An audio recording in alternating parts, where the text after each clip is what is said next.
Kabajamtoota daawwattoota Wiirtuu Miidiyaa bakka jirtan maratti nagaan keenya kabajaa isin qaqqabu jenna. Kun sagantaa keenya dhimmoota ijooti. Dhimmoota ijoo kan isin biraan ga'uun kan isin faana turu Lalisaa Alamuuti. Gama ogummaa kaameraa fi teeknikaatiin kan na waliin jiru ammoo Firaa'ol Abiraam.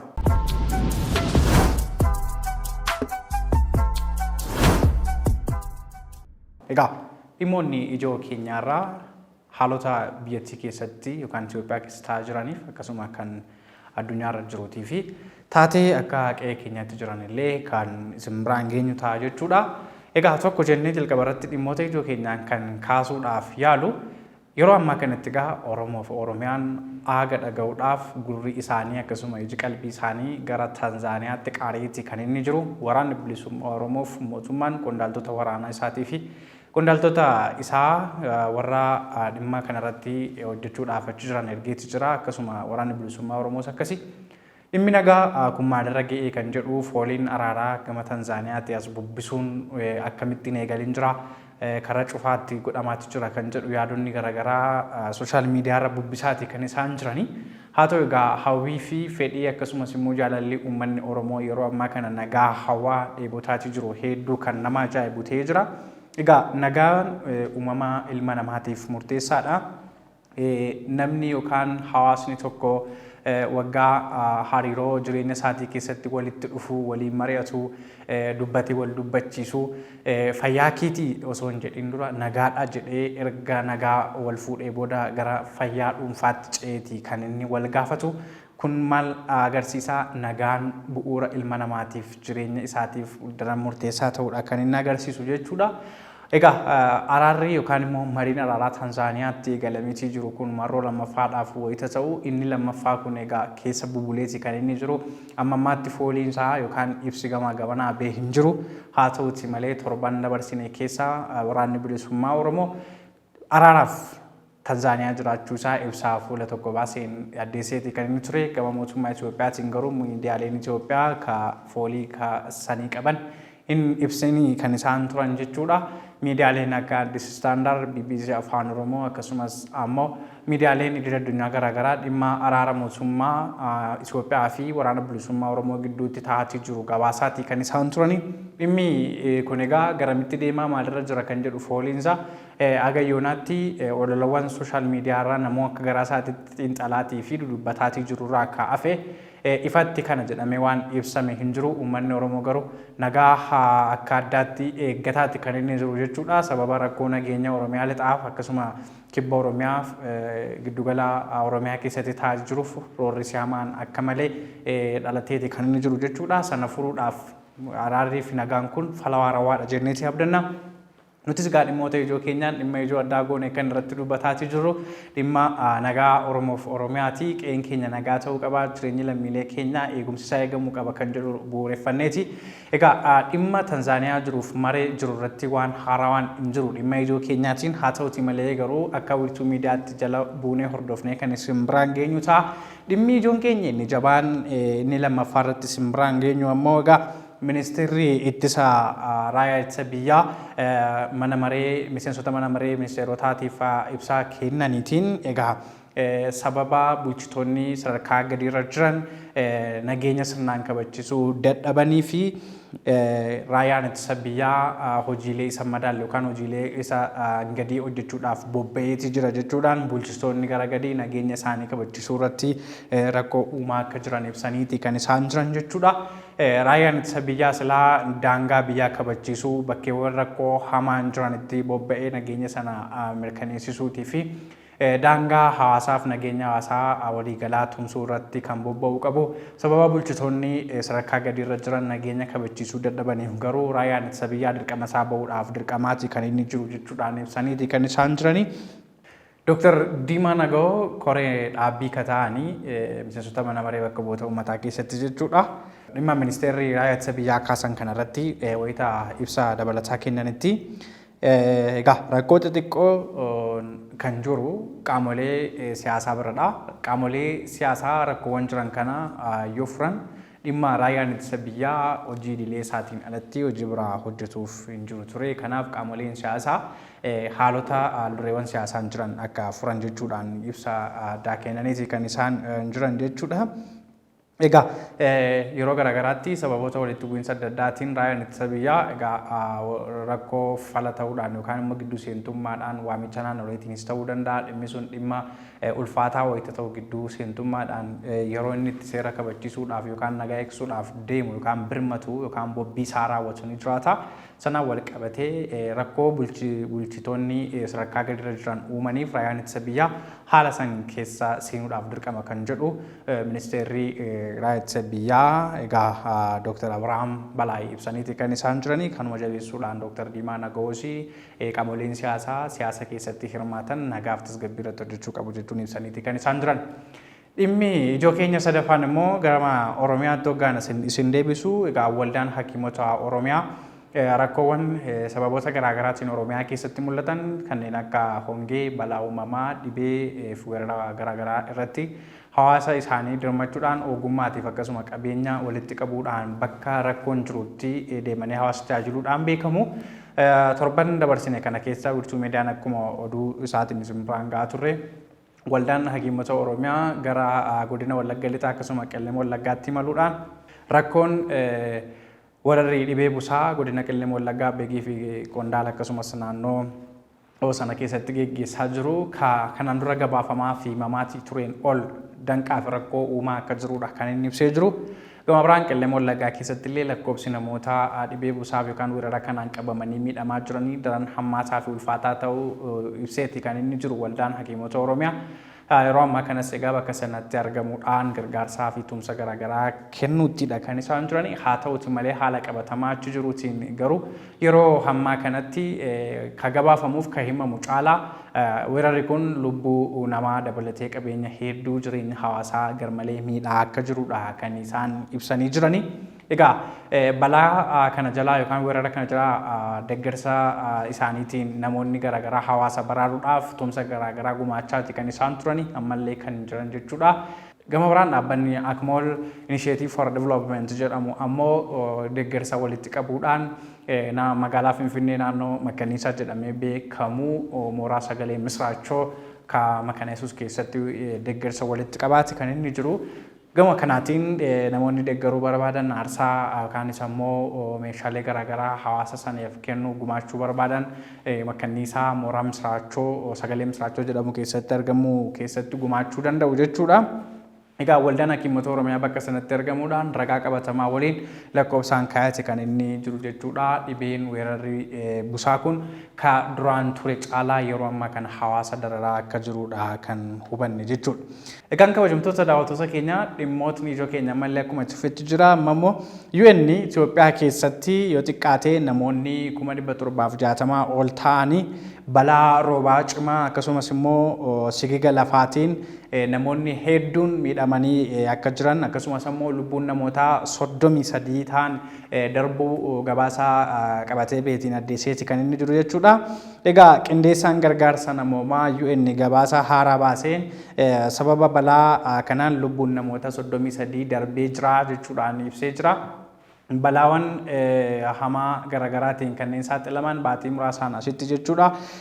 Ka hongee jennuun alatti jechuudha. Balaawwan roobaan wal qabatan akkasumas sigigaan wal qabataniitiin rakkoowwan garaagaraa mudateen yoo xiqqaate namoonni 760 ol ta'an rakkoo hamaaf saaxilamaniiti kan isaan turan jechuudhaan qindeessaan gargaarsa namoomaa kun ibseeti kan inni jiru jechuudha. Egaa akka Oromiyaatti ammoo rakkoon kun naannoo Arsii Gujii keessattis daraan mul'atee akka turedha kan inni ka'aa jiru. Oromiyaa, Somaalee, Kibba Itoophiyaa fi Affaar keessatti rakkoon hammaataan kun akka mudatedha kan inni ibsee jiru. Egaa UN Itoophiyaa keessatti namoonni akka kanaa rakkoo kanaaf wayita saaxilamanitti qindeessaan gargaarsa namoomaa kun maaliin qaqqabu yookaan immoo haaldureewwan qaqqabbii kanaaf barbaachisan kan jiran garaagaraa kaayetti kan inni jiru. Haa ta'u malee rakkoowwan kun atattamaan furmaata argachuu fi namoonni miidhaman deeggarsaa akka argachuu qaban ibseeti kan inni jiru jechuudha.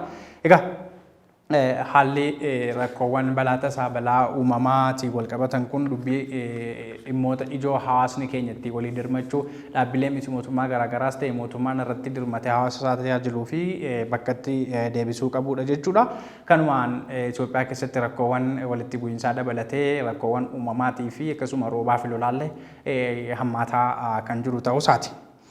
Dhimmoota ijoo keenyaa isa shanaffaatiin ammoo dhaabbanni Crisis Group jedhamu kan xiyyeeffannoo isaa jeequmsaa fi hokkoroota garaagaraa irratti fuulleffatu waldhabdee naannoo Amaaraa keessa jiru irratti Itoophiyaan mariidhaan furuun dhimma nagaa irratti hojjechuu qabaa jechuun qorannoo isaa ibseeti kan inni jiru jechuudha. Dhaabbanni Crisis Group jedhamu kuni egaa xiyyeeffannoon dhaabbata kanaa inni guddaan waldhabdee fi hokkora akkasumas immoo dhimmoota nageenyi itti booraan keessatti rakkoowwan jiran qorachuudhaan kan gabaasudha. Gabaasa isaa qabatee ba'e kanaan haalonni Itoophiyaa keessatti mul'ataa jiran haalaan yaaddessaa ta'uu fi keessatti ammoo naannoo Amaaraa keessatti rakkoo walitti bu'iinsaatiin waldhabdee jiruutiin qisaaseffamni akkasumas immoo rakkoowwan namoomaa hawaasummaa mudataa jira. Kanaaf mootummaan rakkoo kana ofitti fudhachuudhaan nagaadhaaf dhiyaatee araara buusuu qaba jechuudhaan ibseeti kan inni jiru jechuudha. Jaarmiyaan kun hubachiisuuf akka yaaletti waldhabdee kaaba Itoophiyaa naannoo Tigraay gidduu fi mootummaa federaalaa gidduutti dhalatee tureen egaa bara darbee bara 2022tti Pretoria yookaan South Africa keessatti nagaan wayita bu'e haala nagaa sana booddees immoo haaldureewwan amma Tigraay keessatti mul'ataa jiran foolii araaraa gaarii qabaatee kan jiru ta'us dhimma sana jabeessanii akka itti fufanii fi naannoo Amaaraa keessatti illee waldhabdee jiru akka furuun barbaachisuudha kan inni ibsee jiru. Gabaasni kun akka mul'isutti egaa hariiroon waliin jireenya Oromoo fi saba Amaaraa gidduu jirullee sababa rakkoo kanaan danqamaa hudhaamaa keessa seenee kan jiru ta'uusaa akeekeetti kan inni jiru jechuudha. Egaa warri finxaaleessitoonni saba Amaaraa dawoo godhatanii yookaan immoo maqaa saboota kanaan socho'anii mootummaan amma aangoorra jiru kun akka waan mootummaa Oromoo qofaan ijaarameetti ija dubbachuudhaan saba Oromoo hunda yeroo isaan xiyyeeffannoo hamaa ija dalgaatiin yookaan immoo haaloo baafannaadhaan ilaalantu jira. Ka mootummaa irratti waraana labsee fi aangoo mootummaa kana buqqisanii karaa abbaa isaanii yookaan immoo kaakilii isaanii jedhanii jaallatan deebisuuf wawwaatan illee humnootiidhuma kanadha. Sababni waldhabdee mootummaa federaalaa fi ka amma naannoo Amaaraa keessa socho'an jedhee akka Crisis Group kun ibsetti lola naannoo Tigraayitti adeemaatii ture wal qabatee humnoonni milishaa naannoo Amaaraa akkasumas immoo poolisii idilee dabalatee humni addaa naannoo Amaaraa guutummaan guutuutti lola sanarratti hirmaachaadha kan isaan turanii. Erga lolli sun araaraaf nagaaf tasgabbiidhaan xumurame booddee ammoo lolli kun gara keenyatti deebi'a jechuudhaan ofumaati araarri kun ta'utti kan hin gammanne dubbii akka kaasanidha kan inni ibsu jechuudha. Egaa dhimma kana sababeeffachuudhaan xiinxalaan olaanaa jaarmiyaa Crisis Group jedhamu kuni haalonni Itoophiyaa keessa jiranii haala rakkisaa ta'uu ibseeti kan inni jiru jechuudha. William Davidson namni jedhamu xiinxalaa olaanaan dhaabbata Crisis Group kana haaldureewwan waraanaaf barbaachisaa hin taane keessatti nageenyi hawaasaa miidhameeti dararamaan fi kuufamni ammeenyaallee dararaan hammaachuudhaan gara waljibbiinsa sabootaatti deemaa akka jiru xiinxaleeti kan inni jiru jechuudha. Group Crisis egaa mootummaa fi humnootiin naannoo Amaaraa keessa jiran illee nagaa faraaraaf qophaa'u akka qaban xiinxaleeti kan inni jiru jechuudha. Kabajamtoota daawwattoota keenya egaa ammas gara xumuraattiin isin ceesisa dhimmootni ijoo keenya ammallee akkuma itti fufanitti jiru. Egaa haalli miidiyaa hawaasaa irratti torban kana adeemaatti jiru dhimma harreedhaan wal qabatee jirudha. Keessattuu pilaatfoormii TikTok kana irratti viidiyoowwan gaggabaaboon hojjetamaatii jiranii mana nyaatawwan hoteelawwan garaagaraa keessatti afaan saboota biyyattii keessa jiruudhaan wantoota garaagaraatu mul'ata akka waan qalma foon harreedhaan wal qabatuutti jechuudha. Haa ta'u ragaa qabatamaan jiru amma ammaatti wanti ba'ee hin jiru. Haa ta'uti malee garuu gabaasaaf xiinxala BBC'n afaan Oromoo guyyaa irraa kana qabateetii ba'een waan dhimmoota ijoo miidiyaa irras jiru waan ta'eef isin biraan gahuudhaaf dirqameen jira. Barbaachisummaan yeroo ammaa kana harree qaluudhaan asaasni isaa yookaan odeessi isaa daran ba'aatii jiru maalirraa ka'a kan jedhuu fi walumaa gala baroota dhibbootaan duratti qorichi gogaa harreerraa hojjetamu kan maqaan isaa AGO jedhamutu ture. Sanas ammoo mootummoota kanaan dura turantu dhimma itti ba'a. Daawaan kun yookaan qorichi kun gatiin isaa baay'ee qaaliidha. Hedduus barbaadama. Haa ta'u gabaasa isaa kana keessatti BBC'n AGO'n kun maaliif akka fayyadu dhukkuba kamiif akka fayyadu maal ka jedhu hin ibsine. Haa ta'u garuu qorichi kun daran barbaadamaa fi gogaa harreetirraa affeelamuudhaan kan hojjetamu ta'uu isaa ibseeti kan inni jiru jechuudha. Dhimmootni harree qaluudhaan walqabatanii Itoophiyaa keessatti ka'uu eegalanii waggoonni 6-7 lakkaa'amaniiti kan isaan jiranii. Haa ta'u malee garuu waggaa 2 dura magaalota gurguddoo Oromiyaa kanneen akka Bishooftuu fi Asallaa keessatti warshaan harreen itti qalamu banamee turuudhaan waldiddaa fi dheekkamsa hawaasaa Oromootiin warshaan kun cufameeti kan inni ture. Haa ta'uti malee garuu ollaa Itoophiyaa kan taate Keeniyaa keessatti qalmi harree kanaan dura dhorkamee haa turu malee yeroo ammaa kana warshaawwan 4tu Keeniyaa keessatti eeyyamameeti jira. Daangaawwan Itoophiyaa fi Keeniyaa irratti karaa seera maleessa harroonni qalamanii gogaan isaanii gara alaatti fe'amaatii kan jiran ta'uu asaasaaleen garaagaraa ni jiru. Keeniyaan harroota maaliif qaltii akkasumas immoo akkamitti dhimma itti baate isa jedhuudhaaf egaa Keeniyaa keessatti gogaa harree kanatu jabinaan barbaadama. Gogaa harree kana immoo gara biyyoota alaattidha kan isaan fe'anii.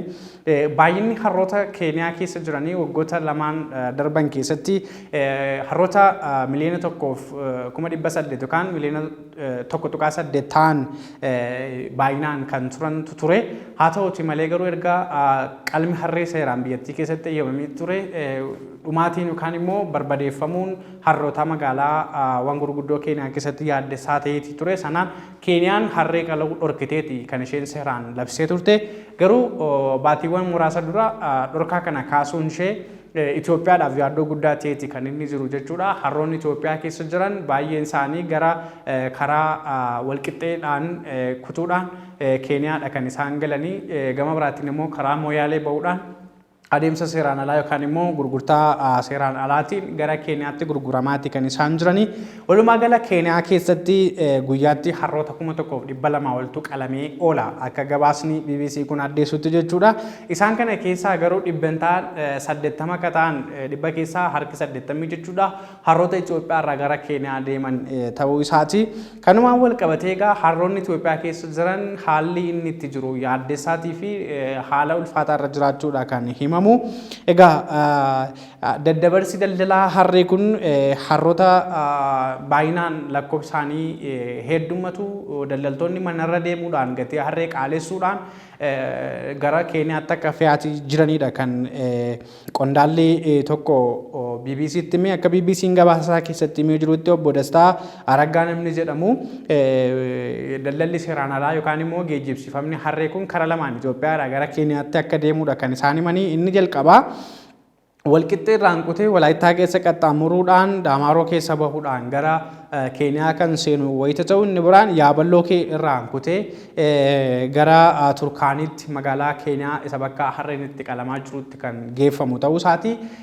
Walumaa galatti garuu magaalaa Finfinnee dabalatee naannoowwan kana keessatti sooshaal miidiyaa irratti nyaata harreedhaan wal qabatee dubbiin deemaa jiru garamitti deeme qulqullaadhaa miti kan jedhu wiirtuu miidiyaa waan qulqulleeffate hin qabu. Haa ta'uti malee garuu Keeniyaa keessatti qalmi harree bifuma amma ibsaatii tureen kan deemaa turedha. Harreef ilmi namaa yookaan hawaasni keenya harreen akkamiin hariiroo waliin jireenyaa qabu waggaa jennu keessattuu harree namni manaa hin qabne ofuma isaatii wantoota baay'ee fe'atee uddeellatee rakkateeti kan inni deemu. Hawaasni keenya baadiyyaa jiran hedduun isaanii harreetti dhimma ba'aniiti kan isaan ba'aa baachufatanii bakka baaburaas ta'u bakka gabaas ta'u dhimmoota garaagaraaf kan isaan itti dhimma ba'an jechuudha. Keessattuu gara kibba Oromiyaa Gujii keessatti lixa Oromiyaa Jimmaa Wallaggaa taatee bakkawwan midhaaniif bunni itti jirutti illee harreedhaan nidha kan isaan dhimma itti ba'anii. Haa ta'u garuu qalmi harree yookaan gogaan harree haalaan barbaadamuu hordofee haalli harroonni Itoophiyaa keessa itti jiran yaaddessaa ta'uudha kan obbo Dastaan BBC'tti himani. Egaa walumaa gala ajandaawwan torban kana miidiyaa irra deemaa jiran dhimma qalma harreetiin foon harreellee akka nyaatamaa jiruttidha kan namoonni garaagaraa tiiktakii irratti yaada isaanii ibsaa jiranii. Haa ta'u malee garuu dhimmi kun eessatti maaliif yoom kan jedhu wiirtuu miidiyaan hin qulqulleeffanne irra deebiidhaan kan isinii mirkaneessu. Haa ta'u malee garuu BBC'n gabaasa dhimmoota harreedhaan wal qabatan baasee kan haga kana isin biraan gahaa turedha. Daawwattoota wiirtuu miidiyaa dhimmootni ijoo keenya kaarraa asuma irratti kan goolabaman ta'u jechuudha. Qindeessee kan isin biraan gahaa ture Allalis Haalamuuti, Firaa'ol Abiraam waayila koo hedduun galateeffadha. Nu daawwachuu keessaniif isinillee ulfaadha. Wiirtuu miidiyaa sabiskiraayib godhaa. Egaa sheer kooment gochuudhaan nu waliin jiraachuu keessan nutti mul'isa. Galatoomaa.